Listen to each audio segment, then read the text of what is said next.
llamada las cinco solas de la Reforma. Ustedes saben, solamente el año pasado se celebraron los 500 años de la Reforma Protestante. Y ahora estamos cerca de un nuevo aniversario, el 31 de octubre, que se celebra el día que Martín Lutero clavó las 95 tesis en la Catedral de Wittenberg, en Alemania.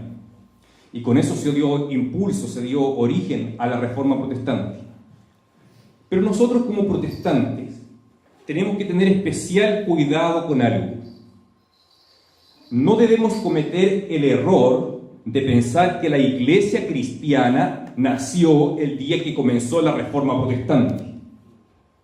Si nosotros entendemos que la iglesia es el pueblo de Dios, tenemos que entender entonces que desde el principio Dios ha tenido un pueblo. Si nos remontamos a la época de Adán y Eva, ellos cuando cayeron, Dios, luego de hablar con ellos, le dice a la serpiente: pondré enemistad entre ti y la mujer, entre tu simiente y su simiente. Esta te herirá en la cabeza y tú le herirás en el calcañar. Eso es lo que se conoce como el protoevangelio, un anuncio anticipado del evangelio, de la redención que había de llevar a cabo el Señor Jesucristo. Y desde esa época, Dios fue tratando con el ser humano, trató con los descendientes de Adán. Luego, a partir de Abraham y de los descendientes de Abraham, trató con una nación, que es la nación de Israel. De tal forma que durante toda la historia de la humanidad, Dios siempre se ha apartado un remanente, un pueblo para sí mismo. Ahora sabemos que a partir de la encarnación del Señor Jesucristo y de su muerte en la cruz y su ascensión y posterior derramamiento del Espíritu Santo, todos aquellos que creen el Evangelio del Señor Jesucristo pasan a formar parte de la iglesia. Pero la palabra iglesia significa simplemente la asamblea de aquellos que son llamados. Pero si entendemos la iglesia como pueblo, toda la historia Dios ha tenido un pueblo.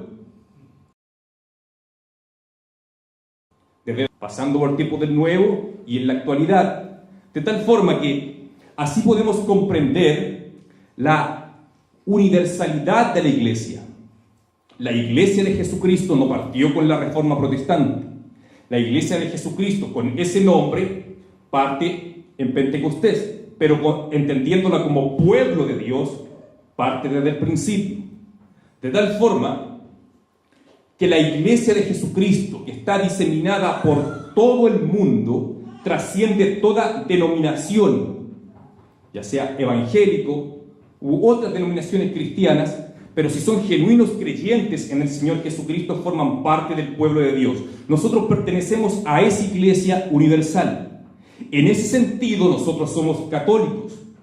Cuando decimos que somos una iglesia católica, quiere decir que pertenecemos a la iglesia universal, es decir, al grupo de los creyentes en el Señor Jesucristo distribuidos en todo el mundo.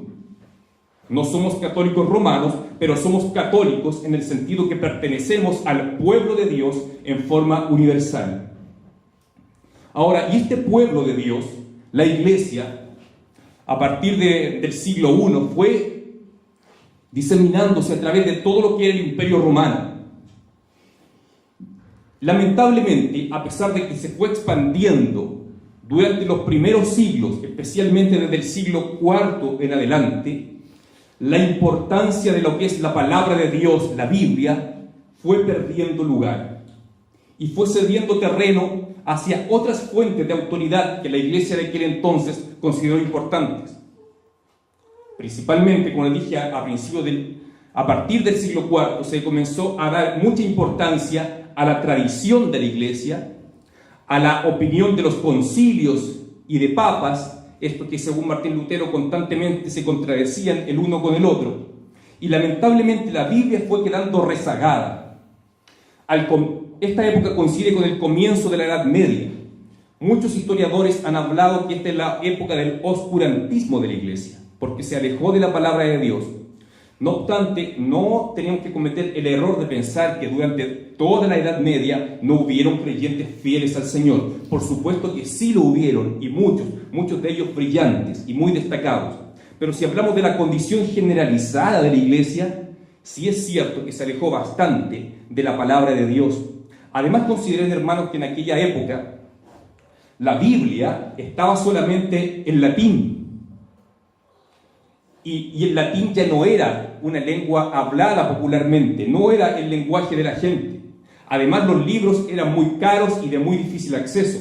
Ni siquiera los sacerdotes católicos en su totalidad tenían acceso directo a la Biblia para poder leerla. Eran muy pocas personas, solamente los eruditos, los que tenían acceso al texto en latín y mucho menos a los textos griego y hebreo. De tal forma que llegamos al siglo XVI en esas condiciones de la iglesia. Una iglesia donde la palabra de Dios no tiene ninguna primacía, donde la primacía la tienen la voz de los concilios, del Papa y la tradición de la iglesia. Es en este contexto, dando inicio a la Reforma Protestante.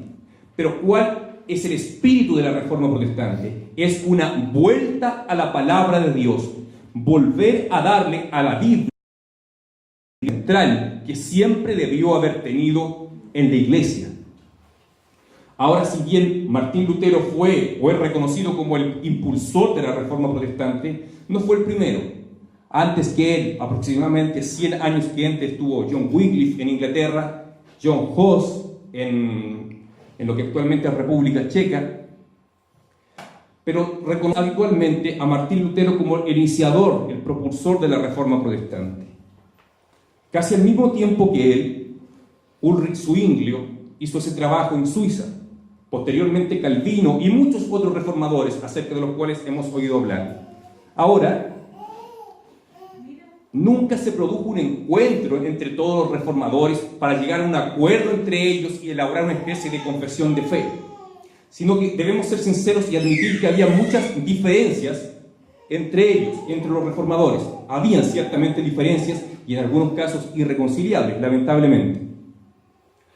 Pero al verlo desde la perspectiva histórica, al analizar todas las enseñanzas de los reformadores, podemos ver en todos ellos enseñanzas en común.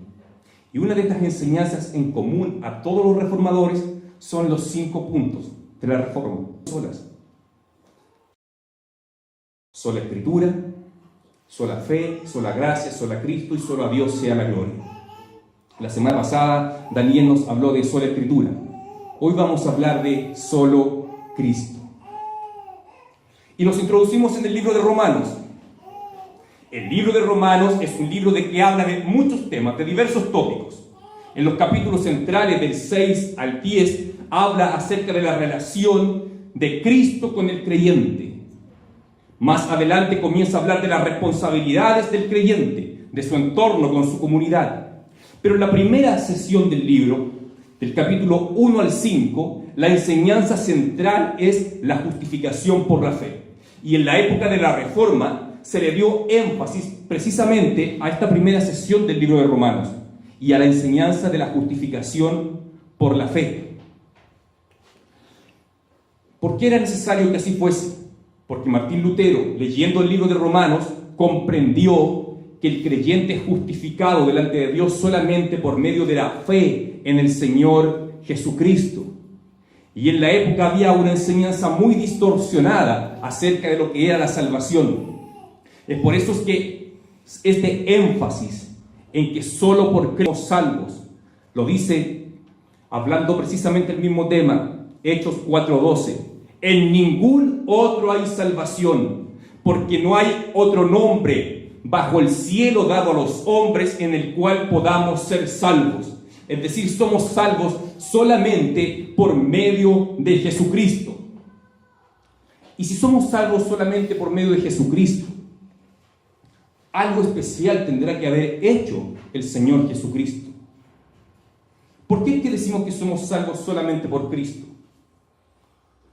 Si hay tantas religiones en el mundo, hay algunos que pueden decir que podemos ser salvos a través de la fe en el Islam, otros en el budismo, y no van a faltar a quien recurrir, nombres a quienes recurrir. Pero nosotros creemos que somos salvos solo por Cristo. ¿Por qué? ¿Por qué creemos que somos salvos solo por Cristo? Y nos vamos a introducir lo que dice el versículo 24, dice, siendo justificados gratuitamente por su gracia mediante la redención que es en Cristo Jesús. Es decir, Somos justificados por la gracia de Dios, pero esto es posible por medio de la redención en Cristo Jesús. Ahí está lo que el Señor Jesucristo hizo por nosotros, la redención. ¿Y qué es la redención? Es importante que como cristianos tengamos claro qué es la redención.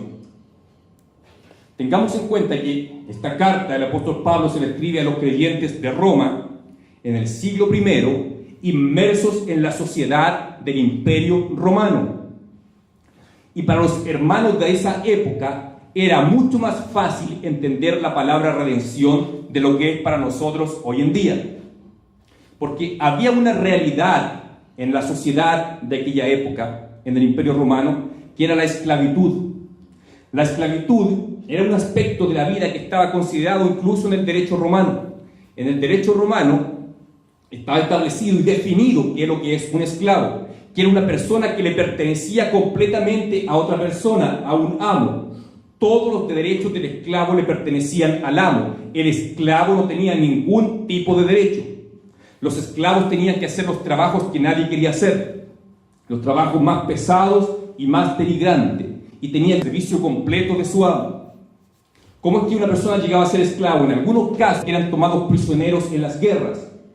Otros casos es porque habían contraído deudas y no las podían pagar.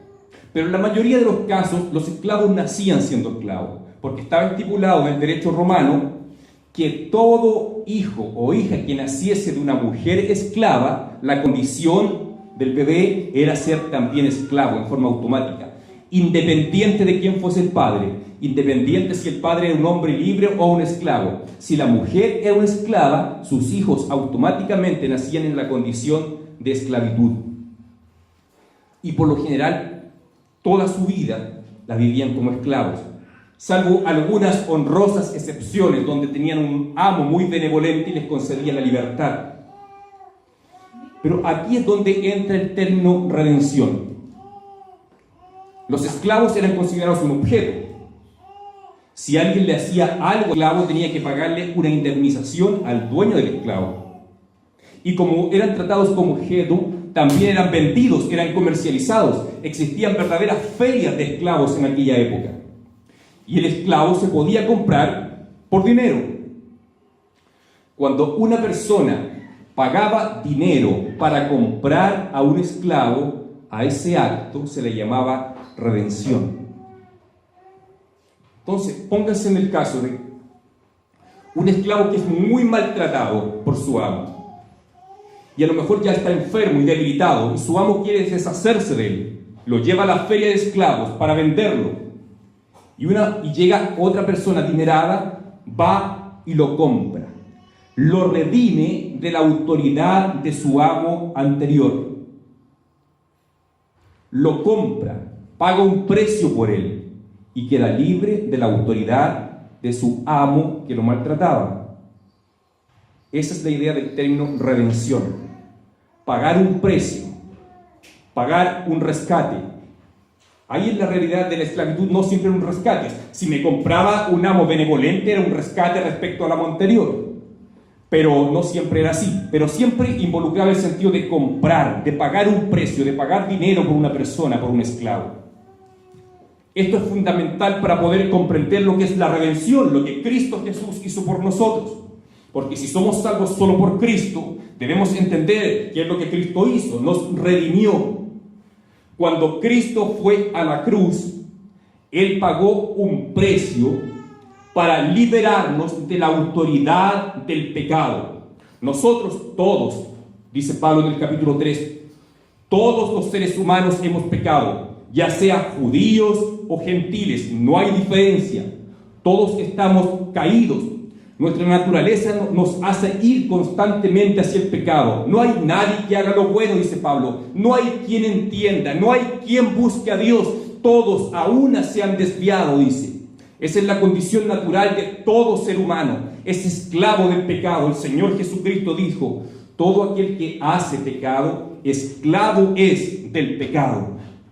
Entonces el Señor Jesucristo, cuando fue a la cruz, pagó un precio por nosotros y nos libertó de la autoridad del pecado. Eso es la redención.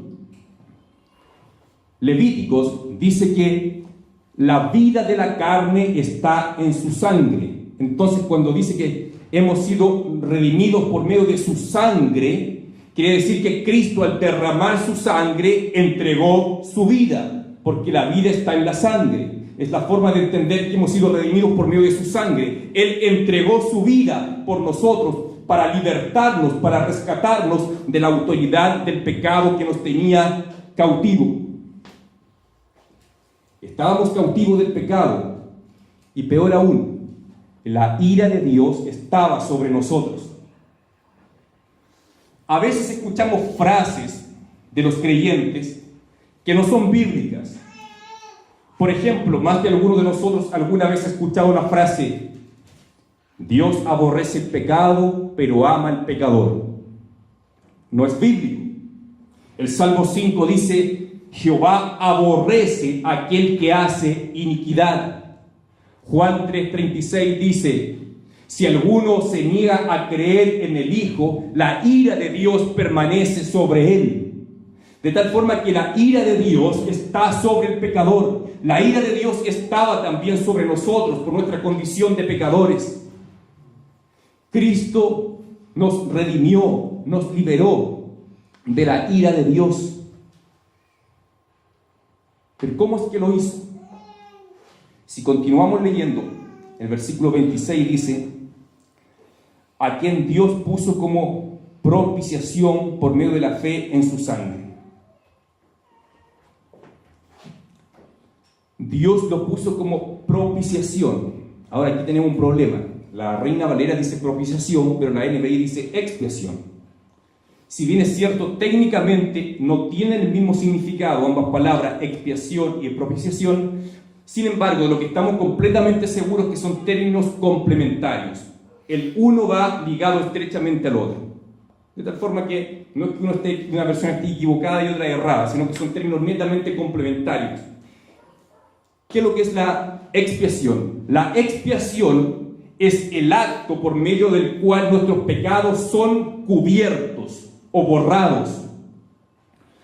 En el antiguo Israel celebraban el día de la expiación. ¿Qué significa? El día en que los pecados eran cubiertos, que eran pasados por alto por Dios. En el arca del pacto, sobre el arca, había una mesa de oro. Y en el día de la expiación, el sacerdote realizaba el sacrificio y rociaba la sangre del animal sacrificado sobre esa mesa. Y esa mesa se llamaba propiciatorio. Y como consecuencia de derramar la sangre sobre el propiciatorio, los pecados eran expiados. Es decir, sin propiciación no hay expiación. Ahora, en estricto rigor, la palabra propiciación significa apaciguar la ira. En aquellos tiempos, los pueblos paganos, que tenían una serie de deidades, una serie de dioses, cuando enfrentaban alguna crisis natural, por ejemplo, si estaban enfrentando una sequía, ellos asumían que el Dios de la lluvia estaba airado con ellos, estaba enojado con ellos. Entonces, para apaciguar la ira de ese Dios, sacrificaban animales o personas inclusive, creyendo que por medio de esos sacrificios su Dios apaciguaría su ira contra ellos. Era una creencia común de los pueblos paganos en la antigüedad. Ahora, sabemos que Dios le ordena a Israel sacrificar animales, pero esos sacrificios prefiguran lo que el Señor Jesucristo iba a hacer posteriormente por nosotros en la redención. Por medio de la redención, cuando el Señor Jesucristo fue a la cruz, Él tomó nuestros pecados y se ofreció delante de Dios como propiciación, es decir, para apaciguar la ira de Dios. Dios estaba airado con nosotros por causa de nuestro pecado, pero como el Señor Jesucristo tomó nuestros pecados y fue a la cruz, en ese momento Dios derramó la ira que había en contra nuestra sobre su Hijo. El Señor Jesucristo ahí pagó nuestro rescate, ahí pagó el precio por nosotros, por nuestros pecados. No es que Dios estuviera airado contra su Hijo, estaba airado con nosotros, Pero el Señor Jesucristo tomó nuestra acta de decretos, como le dice Pablo a los Colosenses, esa acta de decretos que nos era contraria. Todos nuestros pecados, pasados, presentes y futuros, fueron tomados por el Señor Jesucristo y se puso como propiciación para apaciguar la ira de Dios, para que esa ira que había en Dios no sea vertida sobre cada uno de nosotros, sino que sea vertida sobre el Señor Jesucristo. Hay personas que les cuesta creer en la doctrina de la predestinación, porque dicen Dios es injusto, decide salvar solamente a algunos y no a todos. Pero la verdad, si nos vamos a regir por el principio de la justicia, Dios tendría que condenarnos a cada uno de nosotros y enviarnos a cada uno de nosotros al infierno, si se tratase de aplicar la justicia. Y aún así, Dios seguiría siendo justo al enviarnos a cada uno de nosotros al infierno, porque es lo que nos merecemos por causa de nuestro pecado. Pero es tan grande el amor de Dios que decidió redimirnos a través de su Hijo Jesucristo. Y de tal forma que hoy en día podemos deleitarnos, alabar a Dios por medio del acto que realizó a través de su Hijo Jesucristo. Como dice Apocalipsis 5, digno es el Cordero que fue inmolado de recibir todo el poder, las riquezas, la sabiduría, la honra y la alabanza por los siglos de los siglos, porque por medio de su sangre nos ha redimido de toda tribu, lengua y nación. El Señor Jesucristo nos ha redimido por medio de su sangre. El Señor Jesucristo tomó tus pecados, los míos, de cada uno de nosotros, en la cruz y recibió el castigo que nosotros teníamos que recibir. Hay personas que les cuesta aceptar que el Señor Jesucristo ya hizo expiación por todos nuestros pecados, pasados, presentes y futuros. Pero quiero decirte que en el momento que Cristo fue a la cruz, todos nuestros pecados eran futuros, porque aún no nacíamos. De tal forma que cuando Cristo decidió morir por cada uno de nosotros, Él vio la totalidad de nuestra vida, de principio a fin, desde que nacimos hasta que morimos. Y Él no dijo, voy a tomar los pecados de cierta parte de su vida, hasta cierta edad de su vida. No, Él tomó nuestros pecados, la totalidad de ellos, y pagó el precio por la totalidad de ellos. De tal forma que el acto de la redención es inmenso, es inconmensurable. Ahora, lo que el Señor Jesucristo sufrió y experimentó en la cruz es algo que ninguno de nosotros puede comprender, que ninguno de nosotros jamás va a experimentar. Recibió la ira de Dios sobre sí mismo. Algo terrible. Hay algunos salmos mesiánicos que relatan acerca de lo que el Señor Jesucristo sufrió. Pero fue tanto el dolor que Él experimentó que clamó, Padre mío, ¿por qué me has abandonado? Él tenía una comunión perfecta con el Padre, pero en ese momento el Padre lo abandonó y derramó su ira sobre Él. El Señor Jesucristo estuvo 3 horas agonizando en la cruz. Y cuando terminó aquel acto, Él dijo, consumado es. En la cruz, el Señor pagó por nuestros pecados. Consumado es. Él llevó a cabo nuestra redención, nos redimió, nos compró, nos liberó de la autoridad. Y cuando continuamos con el versículo 26 dice, anterior dice, para manifestar su justicia a causa de haber pasado por alto en su paciencia los pecados pasados. Muchas veces pensamos que cuando la Biblia dice nuestros pecados pasados se está refiriendo a los pecados que cometimos antes de nuestra conversión, pero está hablando de otra cosa el texto. Está hablando de los pecados de toda la humanidad antes de la crucifixión de Cristo. Dios había pasado por alto estos pecados en su paciencia, es decir, Él no había castigado los pecados de la humanidad. En ese sentido, aún no había hecho justicia. Estaba pasando por alto en su paciencia los pecados. La ley de Dios, eso es justicia. Cumplir todos los mandamientos de Dios es justicia.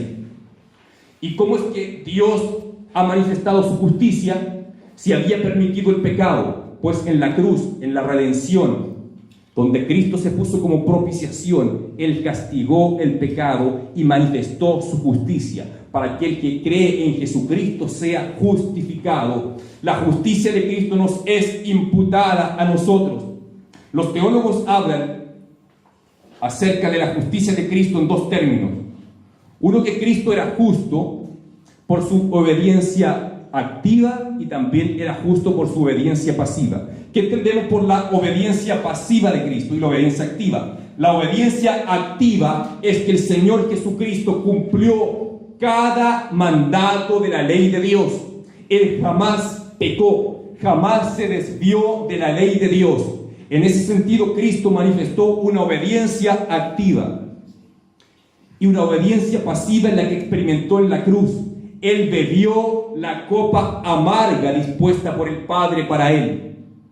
Esa copa que sabía que venía su vida, por la cual lloró y derramó sudor como gotas de sangre del Getsemaní. Esa copa amarga el Señor Jesucristo la bebió en la cruz. No la bebió en el momento que era humillado por los judíos o golpeado, abofeteado, latigado por los soldados romanos. Él bebió la copa amarga cuando estaba en la cruz, en esas 3 horas de agonía, cuando el Padre se apartó de él y derramó su ira sobre él. Ahí él experimentó lo que se conoce como la obediencia pasiva. Solamente Cristo, solo Cristo podía llevar a cabo esta redención. Solo Cristo podía ser presentado como propiciación delante de Dios. Ningún otro ser reunía los requisitos. Recuerden cuando Dios le ordena al pueblo de Israel en Egipto, en el libro de Éxodo, sacrificar un cordero. Les dice que el cordero debe ser perfecto. Y más adelante, cuando reglamenta los sacrificios de animales, también se pone énfasis. Debe ser un animal, un cordero perfecto, sin mácula, sin mancha. Nosotros como seres humanos todos estamos manchados por el pecado. Nadie podría representar a la raza humana para redimirnos. Nuestro representante era Adán, y Adán falló, pecó. Pero Cristo, siendo Dios y hombre a la vez, no pecó. Es perfecto, es santo, es Dios y es hombre. Solamente Él es un cordero perfecto. Solamente Jesús, solamente Cristo el Señor reunía las condiciones para ser sacrificado como un cordero perfecto, sin mancha alguna. Él podía representarnos. Y solamente Él podía pagar el precio de los pecados, porque Él no tenía pecado alguno. Por lo tanto, toma nuestros pecados y se hace a sí mismo maldición, maldito en ese momento, por el hecho de tomar nuestros pecados, siendo un cordero perfecto. Todo esto es importante comprenderlo. ¿Por qué decimos que solo por Cristo somos salvos y solamente por Cristo y nada más que por Cristo? La justicia de Dios se ha manifestado entonces por medio de la crucifixión. Dios castigó el pecado. No deja sin castigo nuestros pecados. Cuando vamos a comparecer delante del trono de Dios en el juicio final, todas aquellas personas que murieron sin Cristo van a ser juzgadas por Dios, van a ser halladas culpables y van a ser arrojadas al infierno eterno. Y en el caso nuestro, no es que nuestros pecados no sean castigados. Nuestros pecados sí fueron castigados, pero ese castigo lo recibió Cristo. Pagó el precio por nuestra libertad. Eso es redención. Apaciguó la ira de Dios en contra nuestra. Eso es propiciación. Nuestros pecados ya fueron cubiertos. Eso es expiación. En estos tiempos la justicia de Dios se ha manifestado de esa forma a través de Cristo. Y esa justicia nos ha sido imputada a nosotros. La obediencia activa de Cristo, donde obedeció todos los mandatos, nos es imputada a nosotros. Dios nos ve como si nosotros hubiésemos caminado en esa obediencia perfecta. Lo hizo Cristo. Por eso es que la obediencia de Cristo es traspasada a nosotros. Ahora bien, hay una observación importante que tenemos que realizar cuando hablamos de solo Cristo. Es maravilloso lo que Cristo hizo. Se puso en el lugar nuestro, pagó el precio por nuestros pecados. Pero habitualmente cuando hablamos del Padre, tendemos a pensar solamente en la ira de Dios, el Padre, que había contra nosotros. Y sí, es verdad. Pero las Escrituras también revelan otros atributos de Dios aparte de la ira. La Escritura también nos habla del amor de Dios. ¿Cómo olvidar? Juan 3:16 dice que de tal manera amó Dios al mundo que envió a su Hijo Jesucristo para que todo aquel que en Él cree no se pierda, mas tenga vida eterna. De tal forma que fue el Padre quien envió a Jesucristo a redimirnos. De tal forma que en el acto de la redención vemos a las tres personas de la Trinidad activas en este proceso. Hebreos dice que el Señor Jesucristo se ofreció a sí mismo por medio del Espíritu Eterno. Había una cooperación del Espíritu Santo, de Cristo y del Padre. Así que sería un error enfocarnos solamente en la ira del Padre sin considerar este otro aspecto, que por amor el Padre envió a su Hijo Jesucristo. Al parecer había una aparente contradicción, pero no es así. Porque la Biblia nos habla que Dios ama al mundo, sí. La Biblia dice que Dios aborrece al pecador, sí. Entonces debemos de creer en las dos verdades. Dios por amor envió a su Hijo Jesucristo. Ahora, ¿por qué, si es así, si la gloria es tanto para el Padre, para el Hijo y para el Espíritu Santo, por qué enfatizamos el solo Cristo? Debemos entender el contexto en el cual fue formulada la doctrina en el tiempo de la Reforma. La enseñanza de la Iglesia Católica es totalmente contrario a esto, la Iglesia Católica Romana. Ellos dicen que la fe en Cristo no es suficiente para ser salvo. Ellos hablan que es necesario que la persona tiene que realizar también buenas obras. Nosotros nos oponemos a eso y levantamos nuestra voz como protestantes y decimos no, es solo por Cristo, sin necesidad de buenas obras. Creemos que las buenas obras son una consecuencia natural de la fe en Cristo. Pero el ser humano es solamente salvo por su fe en Jesucristo, por la obra de Cristo en la cruz, no por obras.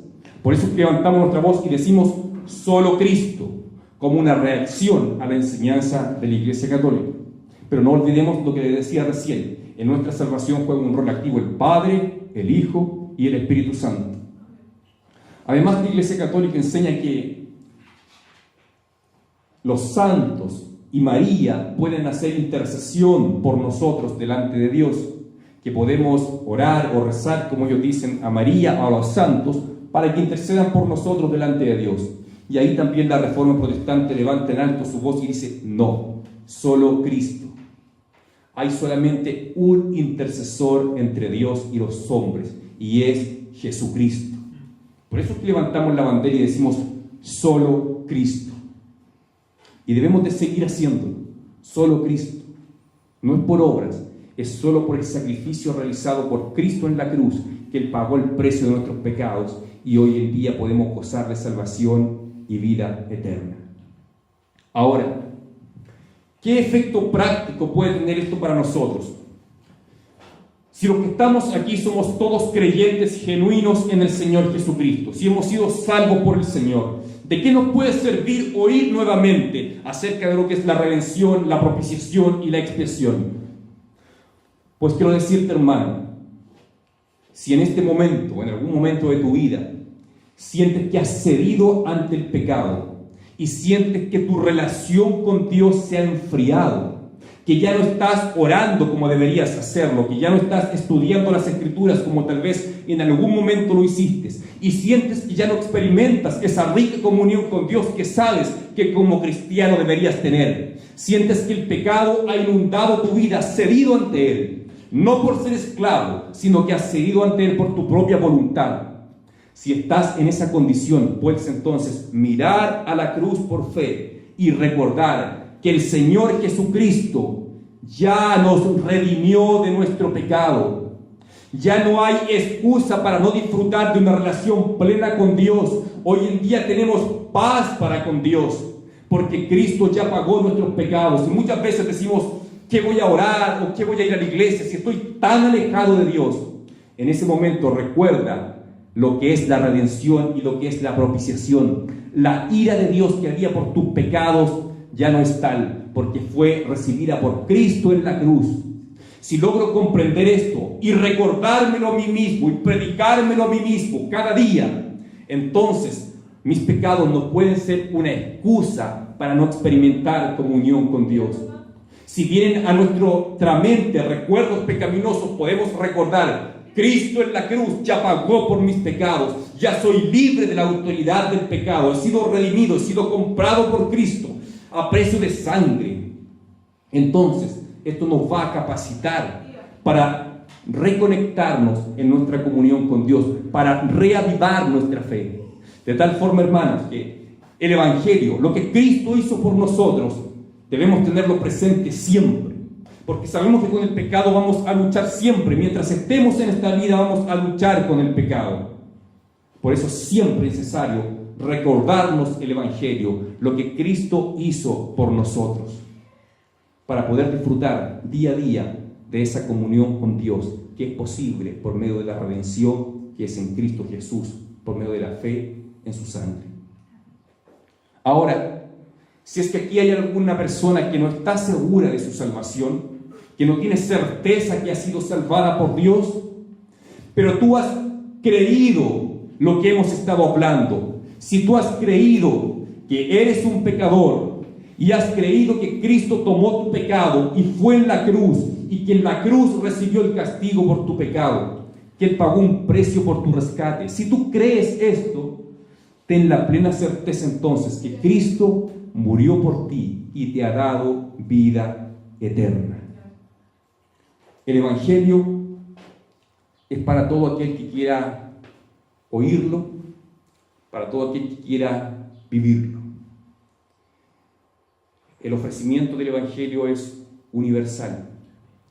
Y si estamos en Cristo, por esa gracia de Dios, por ese favor inmerecido, por ese amor no merecido, podemos nosotros también adorar, como en Apocalipsis: digno es el Cordero que fue inmolado de recibir toda autoridad, toda sabiduría, todo poder, honra, gloria y alabanza por los siglos de los siglos, porque nos has redimido por medio de tu sangre y nos has llamado de todo pueblo, tribu, lengua y nación.